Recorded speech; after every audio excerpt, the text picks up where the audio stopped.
Hey guys, what's up? Welcome back to Roots Refuge Farm. Before we watch the vlog for today, I wanted to let you know that our dear friends over at Greenstalk Gardens are having a special sale. Oh, hey Ben. Right now. So today in the vlog, I'm talking to you guys. Is Lulu trying to eat that flower? Today in the vlog, I'm showing you guys what I'm doing with my Greenstalk towers currently and what I'll be doing with them this season. We recently moved them. And I wanted to let you know that Greenstalk is having their fall bundle sale currently through November 1st. And basically with that sale, you can use the code PUMPKIN and save 20% off of their fall bundles. Good deals to be had. Thought I'd let you guys know in case you're not on their mailing list. All right, let's watch the vlog.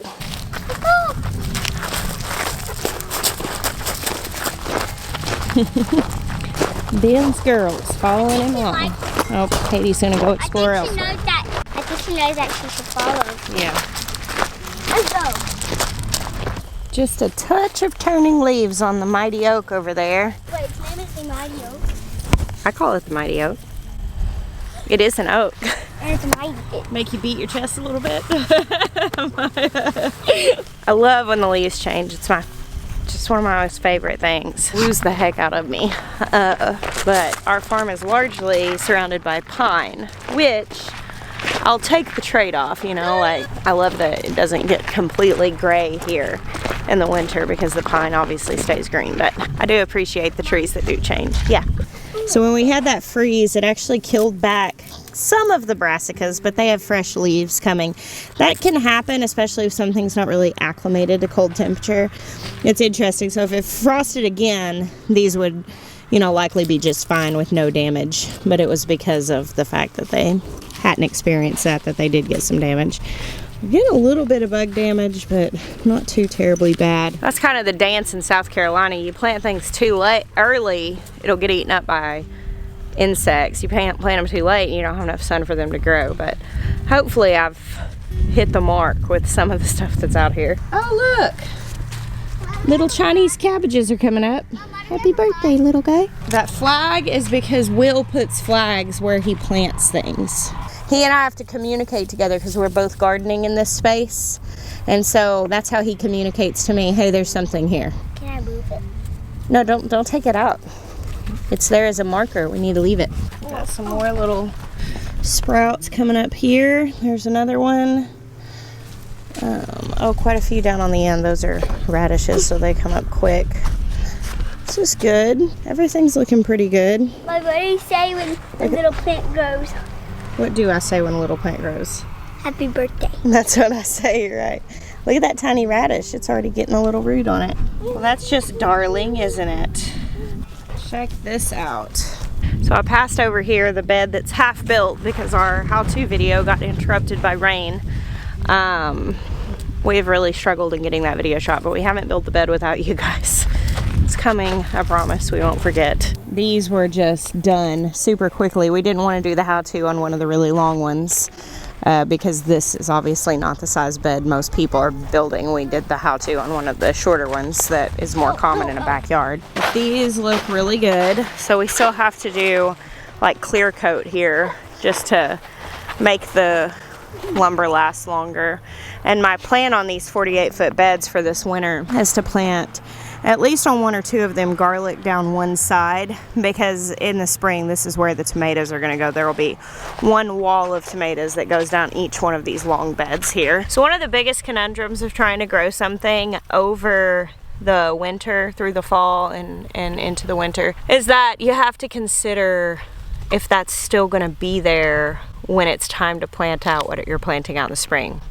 Now I know some of you live in places where the ground freezes solid and there's no way you're going to keep stuff alive in your garden over the winter.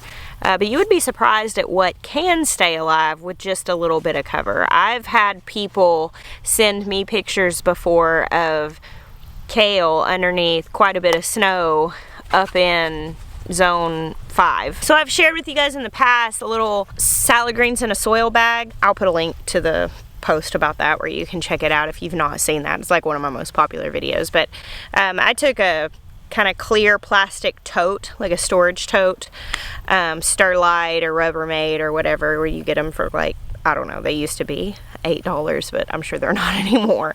But a clear tote over a soil bag with salad greens planted in it. Well, you could take a clear tote and put it over the ground or over a garden bed. And I've seen people keep kale alive in very cold places with just that measure of cover.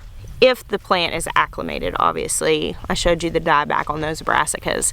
But now it can live through a pretty good freeze. And with that being the case, like, I want to plant lots of things, but also some of these things are really going to start doing well. I might get something over the winter, but a lot of them are really going to start cranking it out and being beautiful and full and lush in like March, you know, maybe into April, which is when I'm going to be putting tomatoes in the ground. What'd you find? Oh, that's a seed off that asparagus. Can I see it? Yeah.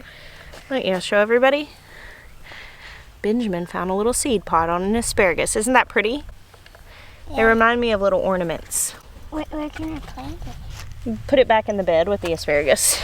So you want these to go to seed in the bed where it's growing. So we just take them and throw them down in there. And that way it'll grow more asparagus in this bed, which we want to be full of asparagus. Yeah. Go asparagus. Go asparagus. So that's why I'm gonna do onions and garlic on half. And on the other half, I don't know, I could probably do some root vegetables. Those would be done by the time it's time to plant the tomatoes. And, you know, I could do like waves of rutabagas and turnips and beets and stuff like that. I may end up doing that. That's a pretty good idea. Hey boy, I'm gonna go down to the high tunnel. You wanna come? Yeah. Where's your puppy? Oh, she's over here. Lulu! Lulu! Still working on the name. Good girl. And some of the sunflowers are still holding on. Looking pretty nice. Some of them got pretty damaged, but I like that. look how sad this is. Even though I covered them, it got too cold. What happened to Lulu with the electric fence earlier? So when we were walking down the driveway this morning, so she went like this. She was walking, and we're like, "No, Lulu, don't touch it!" And then she put her nose straight in one of these, and she was like, Yeah. And we had to pick her up, and we had to stop short. Yeah. Why are we killing the garden? We didn't kill the garden. The frost killed the garden. Why did the frost kill the garden? Because that's what the frost does. This garden does look particularly lifeless after that frost. I mean, it wiped the whole thing out, except the rosemary, which is doing fine. So I've got all my green stalks laid flat here. You can see this one. I've got the 3 down here. These are all planted with strawberries that were still in there. We've got some herbs that were still in there.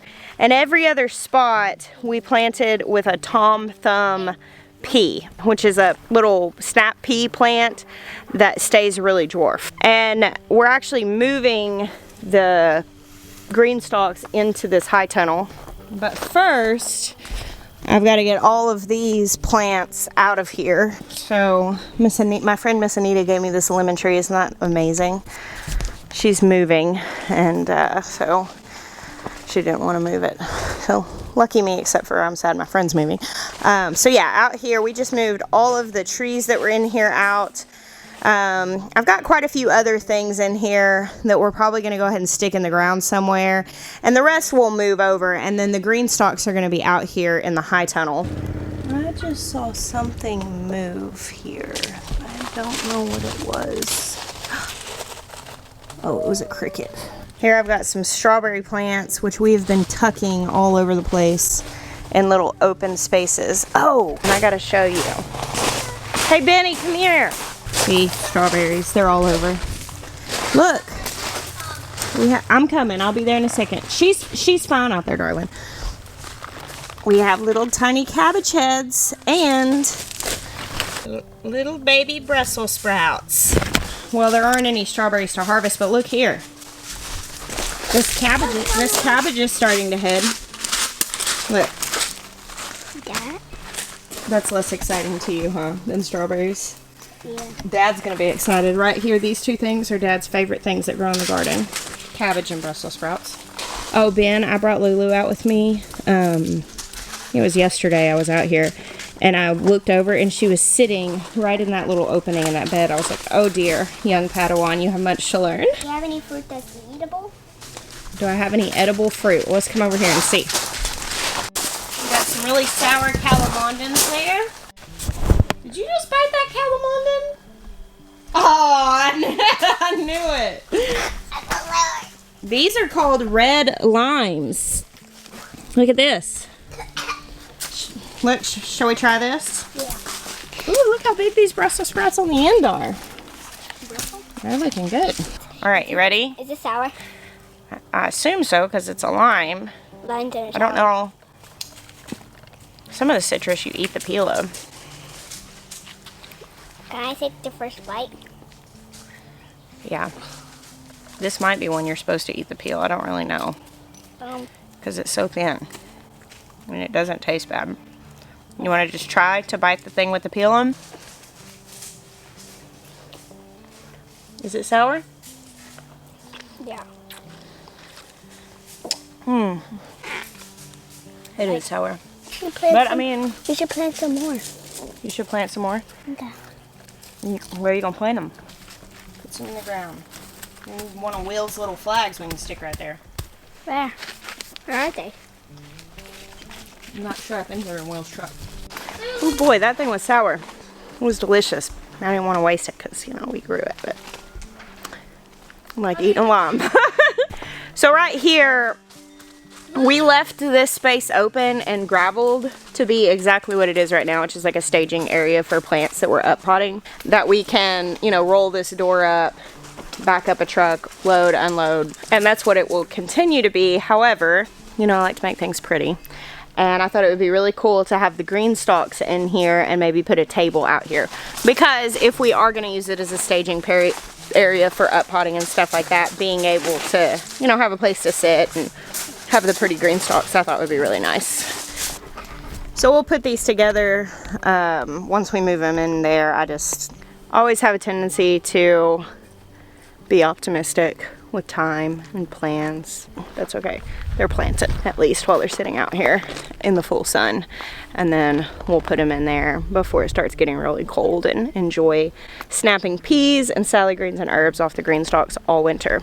Leaf planter, that's the original. I'm growing salad greens and the peas and the herbs in both of them. I've got strawberries in my original still that'll stay over winter. If you've been on the fence about gardening with Greenstalks, if you're in limited space, it'd be a good time to go ahead and get them. You can use the code PUMPKIN and get 20% off their fall bundles, which with the bundle discount and with that discount, it makes the price pretty good. I'll put a link to that down below. I think that there's a link to Greenstalk in like all of my videos. I've been with them. I think I got my first Greenstalk in 2018, about the time my channel took off. So we have grown together, and I still believe that it's a fantastic product that helps a lot of people get into gardening. What do you see? I see a lot of flowers, and we're gonna make a bouquet. You want to make a bouquet? Yeah, we'll make a bouquet. You know what I don't have out here is anything to cut with. A hand. You just gonna pull them?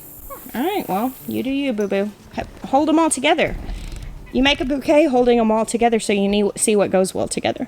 So all down here we've got beets and radishes. Beautiful. That goes very well together. Okay.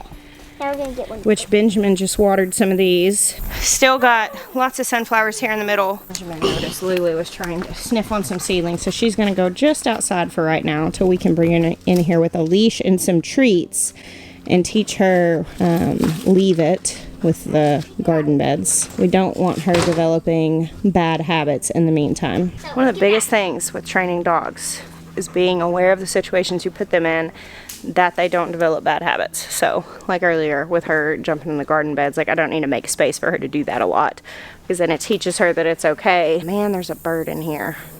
That stinks. We'll leave the door open for this guy, and if he hasn't gotten out by the morning, we'll open one of the side walls so he can get out. They come in and out. Usually if there's a door open, they're fine. So we have lots of strawberries in here as well. My friend Hannah's mom brought me a bunch of runners from her strawberries. So I had a lot to plant. We put them all in here. Oh, Ben, that's beautiful. I'm looking for one of those, like the darker something. Okay. Oh, that's nice. Just a little bit more. Are they able to go in bouquets? Yes, that's holy basil. It'd be great in bouquets. I'm kind of the mind that pretty much anything can go in a bouquet. I like to put these right in the middle. Okay, go get one more flower. He said it needs one more flower. Okay, we're ready.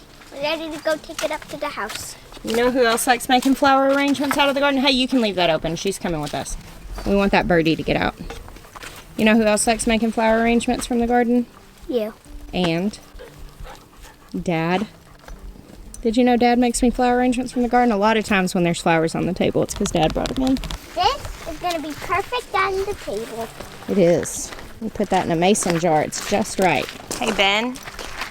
Always make bouquets, okay? Life lessons. Why? Because it makes people feel special whenever you pick them flowers. I like it. What if we get one of these sunflowers? Oh, yeah. The leaves are a little dead. You can pick them off. Right here or right there. Oh, that's wonderful. Nice arranging. Okay. You arranged that all by yourself. That's beautiful. Yeah. It gave me an idea to put the holy basil in the middle. The holy basil gives it something special, huh? And if they can smell it. And you can smell it, right? Give a good smell to the house, except the garlic. Yeah. We had some smelly garlic in the house. So Benjamin said the holy basil will make up for that stinky garlic in the kitchen. So the lambs are still out in the barn. We're actually out of time because we have the last football game of the regular season before Jackson starts with playoffs. I'm not going to take you guys out there this evening. However, as Benjamin would like to tell you, he wants to assure you of something. We'll be able to see the lambs in the next video. Okay. And until I'll be there and Lulu will. Okay. We'll show you the lambs in the next video. But look, you get to see Sweet Maya in this video. Sweet Maya. Nice flowers, dude. He picked and arranged those all by himself. Takes after his dad. Yeah, I know. That's what I told him. I said, chip off the whole block. That's not how you do a fist bump. Hey, Ben, you want to come say bye? Yeah. Thank you guys for hanging out with us today.